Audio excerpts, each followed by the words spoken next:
What will America teach the world? Doom and destruction, or wisdom born from struggle? Stick with me. You might be pleasantly surprised. You see, in most people's minds right now, the worst case scenario is playing on repeat. Talk of World War III, collapse, dictatorship. And I get it. We are tired. We are drained. When you're exhausted, it's natural to expect the worst.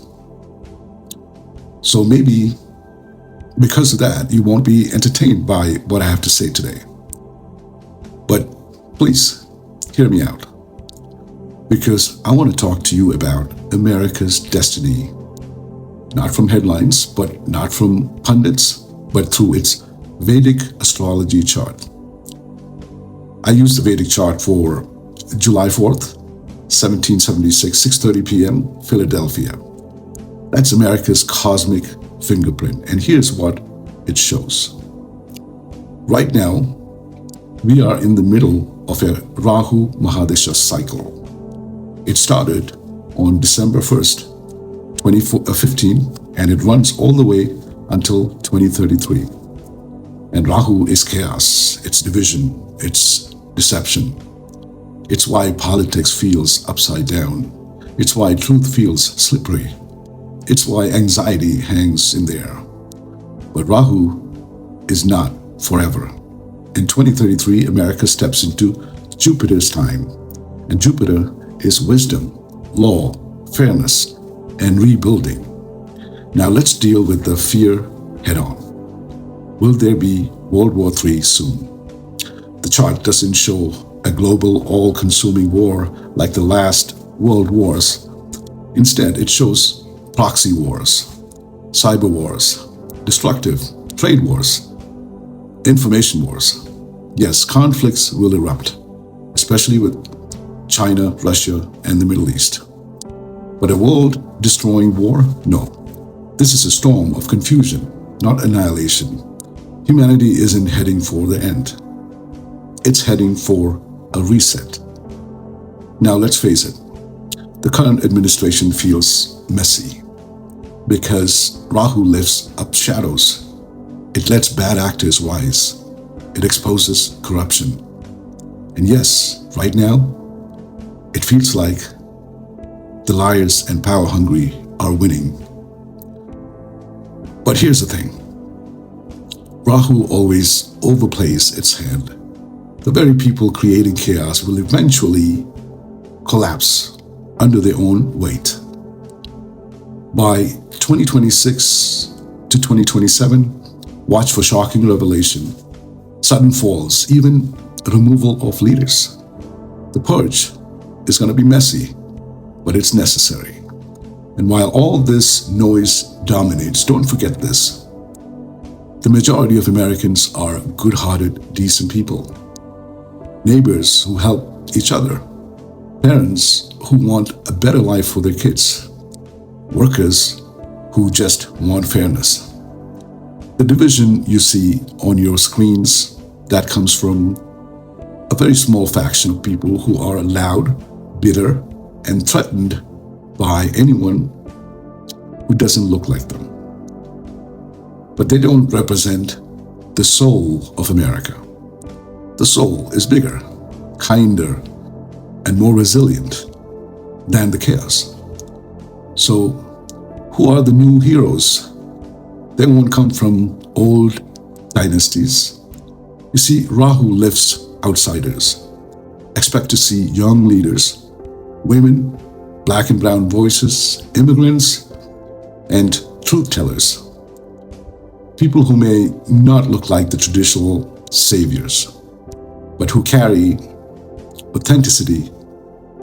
These are the ones who will step into the light as the storm clears. And what about the world? Will America still be a superpower after 2033? Yes, but the age of one boss is over. We are entering a multipolar world. Picture a triangle.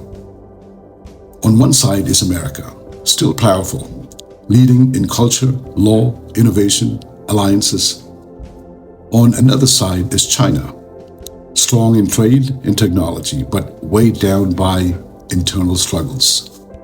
And on the third side is India, rising with its youth, its tech, and its spiritual voice. Together, they form a new balance of power.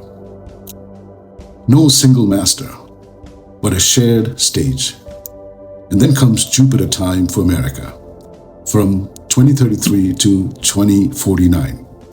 And that's America's chance to rebuild, to teach the world, not through dominance, but through wisdom. To show how a nation of every race, every story, every belief can nearly fall apart and still rise again. And after that, from 2049, Saturn takes over. Saturn is discipline, accountability, responsibility. Whatever America builds in the Jupiter year, Saturn will lock it in. If we build with wisdom, those years will cement a stronger future. If not, Saturn will force harsher lessons for America. So what about these current policies we see today? The ones rooted in fear, division, scapegoating, they will collapse. They cannot survive the long game. And what will they teach us? That shortcuts, lies, and hate never last. They may dominate headlines now, but in history, they will be remembered as the mistakes that forced us to grow up. So no, this is not the end. This is a storm before the renewal. America's destiny is not just to remain a power, but to become a teacher. The choice is right in front of us. Will we teach the world destruction, or will we teach wisdom, unity, and renewal? The majority of Americans are good. Don't forget that. And when this Rahu storm clears, those good people, the true soul of the nation, will rise to lead, and the world will listen. Now you're probably thinking, if America is going through rough times right now, what about us? What about my life? Will I suffer with the country? And here's the truth. Yes, your life is connected to the greater story. We are all entangled in this web of karma. But you also carry your own path, your own destiny, your own chart. Seeing the bigger picture doesn't mean that you're powerless.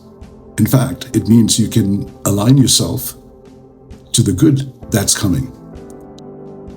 You can choose to be one of the people who helps others navigate this storm. Build your own communities, create new opportunities for yourself with the technologies that are rising. Some of you will find your greatest strength by turning inward, expanding your consciousness, finding peace in the middle of this noise, becoming an anchor for others. Because here's the wisdom. After every season of chaos comes a season of renewal. After every winter comes spring. And if America is destined to teach the world wisdom after hardship, then you too are destined to rise from your own storms with wisdom to share. Don't be afraid of the storm. Be the reason someone else finds their way through it. Because the darkest storms are only the prelude to the brightest dawn. Namaste.